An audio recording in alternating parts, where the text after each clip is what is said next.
ऐसा नहीं कि सत्संग यहाँ चल रहा है और बाहर कुछ और चल रहा है। एक जगह मैं था, सत्संग में बैठ करके आदमी सत्संग सुनता था, और चूंकि वहाँ संचालक ने कहा था कि कोई भी व्यक्ति खैनी, तंबाकू, बीड़ी, सिगरेट पंडाल में नहीं पिएगा। और लोग बड़े चालाक थे, तो लोग जब तक बैठे होते थे नहीं पीते थे। अब जिसको पीने की इच्छा होती थी उठता था, पंडाल के पीछे जाके पीता था। तो किसी ने कहा तुम बीड़ी पी रहे हो? कहा संचालक ने तो कहा पंडाल में नहीं पीना है, बाहर तो पी सकते हैं। तो ऐसे भी लोग हैं। अब उसे कौन समझाए कि जो चीज पंडाल में पीना गलत है वो बाहर भी पीना गलत है।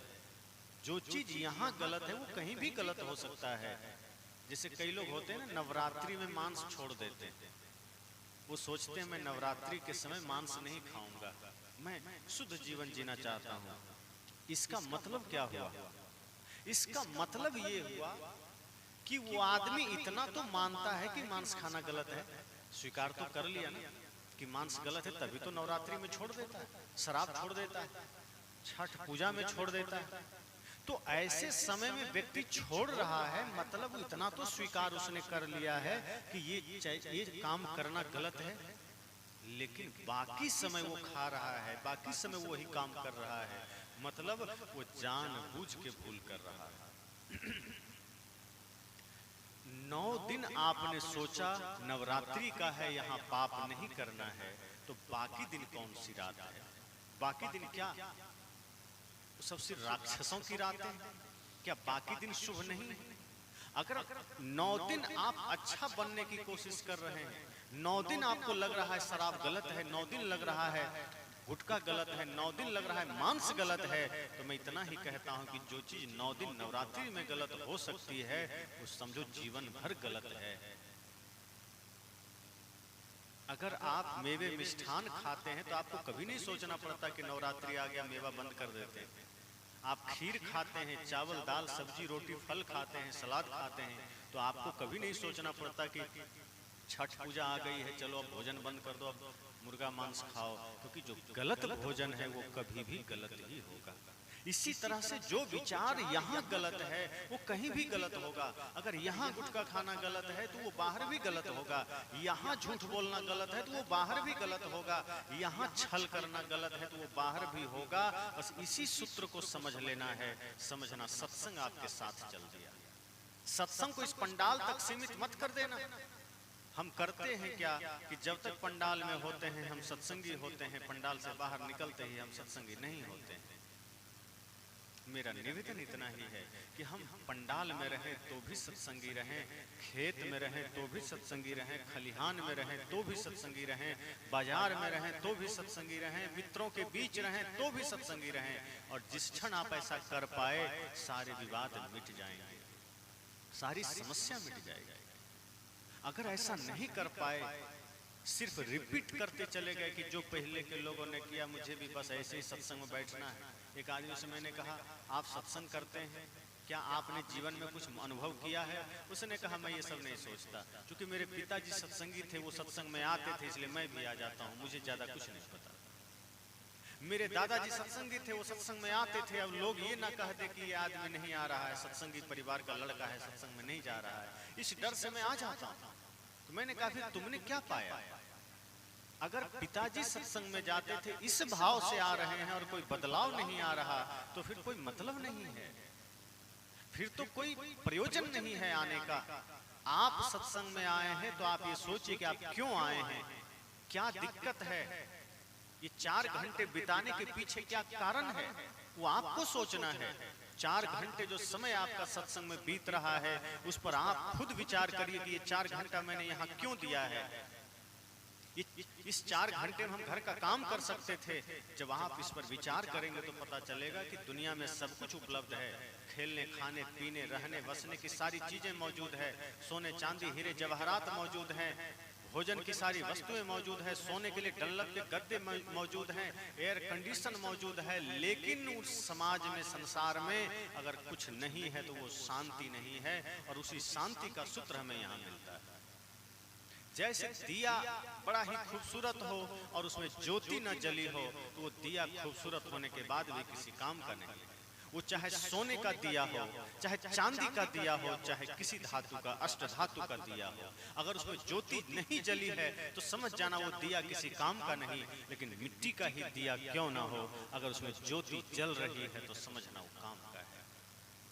आपका बाहर का जीवन कितना सुंदर है वो उतना मायने नहीं रखता, आपका भीतर का जीवन कैसा है, आपका भीतर का जीवन किस रूप में है, आपके द्वारा लोग क्या विचार रखते हैं, आपसे मिल करके लोग क्या विचार प्रस्तुत करते हैं, ये महत्वपूर्ण होता है।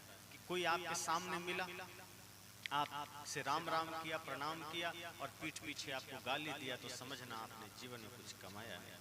मैंने कहा सत्संग में हम सत्संगी होते हैं, घर में नहीं होते, बाकी समय नहीं होते। अनुकूलता में साधना नहीं होती, अनुकूलता में भक्ति नहीं होती, अनुकूलता में सत्संग नहीं होता। जब वही अवस्था प्रतिकूलता में बनी रह जाए, जब कोई गाली दे और फिर भी आप पुजारी बने रह जाएं, जब कोई आपसे झगड़ा करने लगे और उस वक्त भी आप सत्संगी बने रह जाएं, तो समझ जाना आपकी भक्ति हो गई। अनुकूलता में भक्ति कर पा रहे हैं और अगर प्रतिकूलता में नहीं की तो क्या मतलब है। जैसे अभी बॉर्डर पर जवान लोग खड़े हैं ना, अभी पाकिस्तान से युद्ध नहीं चल रहा, अब जब तक युद्ध नहीं चल रहा तो वहाँ राफेल खड़ा है, सुखोई खड़ा है, वहाँ एक से एक टैंक, तोप, गोला, बारूद सब कुछ वहाँ रखा हुआ है, सेना अपने अपने हथियार लेकर खड़ी है। अब जब युद्ध नहीं चल रहा है तो सारे हथियार लेके बॉर्डर की तरफ सेना खड़ी है, और जैसे ही युद्ध शुरू हो जाए उस समय सारे हथियार दिल्ली में लेके धर दे तो क्या कहेंगे आप? कि जब जरूरत थी गोली चलाने की, जब जरूरत थी टैंक तोप की, तब उठा के दिल्ली में धर दिया, जब जरूरत नहीं थी तो ताने हुए थे। तो जब जरूरत नहीं है तो हम प्रेम में होते हैं, जब अनुकूलता है, माहौल अनुकूल है, वातावरण, तो हम प्रेम में होते हैं, भक्ति में होते हैं, हम सुंदर विचारों में होते हैं। और जब प्रतिकूल माहौल होता है, जब हमें अब प्रेम की जरूरत है, जब हमें धैर्य की जरूरत है, जब हमें संतोष की जरूरत है, तो हमारे जीवन से सब गायब हो जाता है और फिर हम उन्हीं विकारों के अधीन हो जाते हैं, वही काम, क्रोध, लोभ, मोह के अधीन हो जाते हैं और जीवन नर्क बन जाता है। तो मैंने कहा कि ये जो सत्संग है, ये सत्संग सिर्फ अनुकूलता में ही ना हो, ये जीवन में सदैव ध्यान रखना है। सत्संग तो बहुत करते हैं, सत्संग तो अंगुली माल और बुद्ध के बीच भी हुआ था, ना जाने कितनी बार ये उदाहरण आप सुन चुके हैं। यहाँ ऐसा कोई व्यक्ति ना मिलेगा जो अंगुली माल और बुद्ध का ये उदाहरण ना जानता हो। वहाँ तो माइक भी नहीं था, पंडाल भी नहीं था, लेकिन अंगुलीमाल और बुद्ध के बीच जो सत्संग हुआ उसका प्रभाव ये पड़ा कि अंगुलीमाल बदल गया। लेकिन आज हम कितना परिवर्तन ले पाते हैं, आज हमारे बच्चों में कितना परिवर्तन आ पाता है, ये सारी चीजें हमें सोचनी पड़ेगी। सत्संग थोड़ी ही देर के लिए होता है, पर वही हमारे जीवन को एक सबक सिखाने के लिए पर्याप्त है, हमारे जीवन में परिवर्तन के लिए पर्याप्त है। कोई अगर परिवर्तन करना चाहे ना, तो जीवन भर सत्संग सुनने की जरूरत नहीं है। तुलसीदास जी को पत्नी ने उनकी इतनी ही कहा था कि जो इस शरीर से प्रेम कर रहे हो, उतना ही प्रेम राम से किया होता तो बेड़ा पार हो जाता, भवसागर पार हो जाते। एक शब्द से वो तुलसीदास बन गए, राजा भर्तृहरि एक शब्द से बदल गए। बुद्ध, महात्मा बुद्ध 4 घटनाओं को देखते हैं और बदल जाते हैं। रोगी को देखते हैं, बूढ़े को देखते हैं, मरे हुए व्यक्ति को देखते हैं और सन्यासी को देखते हैं, उनका जीवन बदल जाता है। हम ना जाने कितने रोगियों को देखते हैं, हम ना जाने कितने मुर्दे को देखते हैं, ना जाने कितने बूढ़े को देखते हैं, लेकिन हमारे जीवन में कोई बदलाव नहीं आता। अगर जीवन में परिवर्तन चाहते हैं तो क्षण भर में बदल सकता है, और अगर नहीं चाहते तो सत्संग जीवन भर चलता रहे।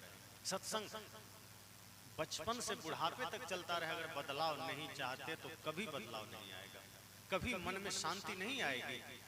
लेकिन सदगुरु संत कहते हैं, होश सबसे बड़ी बात है कि जब तक ये जीवन है, होश के साथ जीने की कोशिश करें। सत्संग हमें होश में लाता है, बेहोशी से मुक्त करता है। क्योंकि जब हम गलत करते हैं तो बेहोश होते हैं, तभी गलत करते हैं। जब हमसे भूल होती है उसमें मूर्छा में होते हैं। ये सत्संग हमारे भीतर होश को जागृत करता है, ये सत्संग हमारे भीतर चेतना को जगाता है और कुछ नहीं करता। जब आप गुरु के पास जाते हैं तो गुरु क्या करते हैं? मुक्ति थोड़े दे देते कि चलो ये मुक्ति रखी है तुम्हें दे दिया, ये स्वर्ग रखा है तुम्हें दे दिया, कि ये मोक्ष है तुम्हें दे दिया।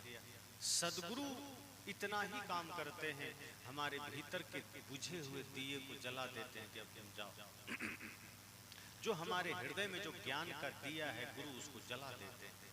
और जैसे ही दिया जलता है, हमें सब कुछ सही सही नजर आने लगता है, हमें सही सही नजर आता है, गलत गलत नजर आता है। अभी आंखों पर माया का पर्दा पड़ा है, आप लोग विचार करना, जहां समस्या है वहां भी हमें सब कुछ अच्छा नजर आता है। जिस जगत में सिवाय दुख के कुछ नहीं है, वहां भी हम आनंद खोजने के चक्कर में हैं, अपनी ओर लौटते ही नहीं। क्यों? क्योंकि इन आंखों पर माया का पर्दा पड़ा है और भीतर जो विवेक की आंख है वो बंद है।